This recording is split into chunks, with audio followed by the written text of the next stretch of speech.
अच्छा सेती देवी मन्दिर अहिले यो मन्दिर नै स्थापना भएको छ। यहाँ चाहिँ जति पनि यात्रा गर्ने यात्रुवाहक गाडी लगायत सबैजनाले चाहिँ यहाँ चाहिँ पूजा र यहाँ आशीर्वाद लिने गर्छन् एक्सिडेन्ट नहोस् भनेर। त्यसो हुँदाखेरि यहाँ हाम्रो गुरुबा हुनुहुन्छ। गुरुबा थोरै भनिदिन, यो यसो यो सिसा भएको ठाउँमा म पनि आइपुगेको छु। यो थोरै जानकारी पनि होस्। यो थोरै हजुरले यो किन यो सिसा राख्नु कारण चाहिँ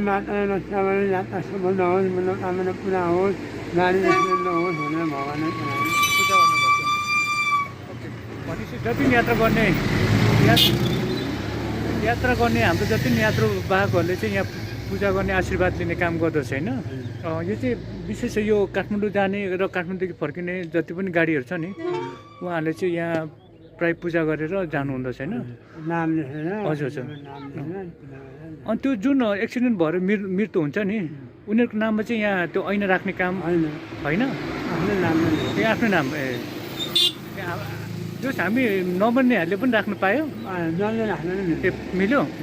त्यो चाहिँ आशीर्वाद र भोलि एक्सिडेन्ट दुर्घटना केही नहोस् भनेर। म त मृत्यु भइसक्यो पछाडि मात्रै राख्ने होला भनेर राखेँ होइन। ओके, म चाहिँ मृत्यु भइसकेपछि जुन ऐनामा नाम राखेर राख्छ नि, त्यो पनि राख्दा हुन्छ होइन।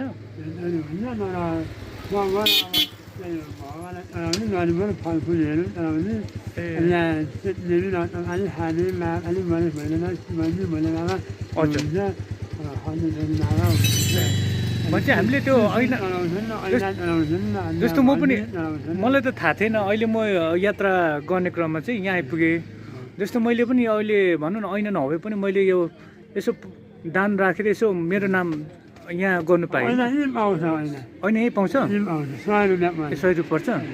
ए ओके, ल त्यसो नि मेरो नाममा नि एउटा ऐना र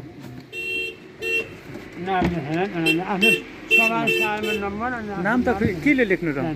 ए हो त, नामै ल त्यसो मेरो नामै लेखेर कविराज। ल मेरो नाम आज कविराज चामलिङ राई। ठाउँ पनि लेख्नु पर्यो हो? झिल्लीले हजुर हजुर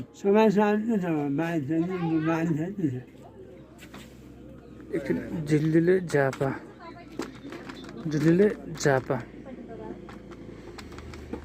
ल मैले त्यतै लेखेँ। ल यहाँ गुरुबाले भन्नुभयो, मैले चाहिँ ल मेरो पनि नाम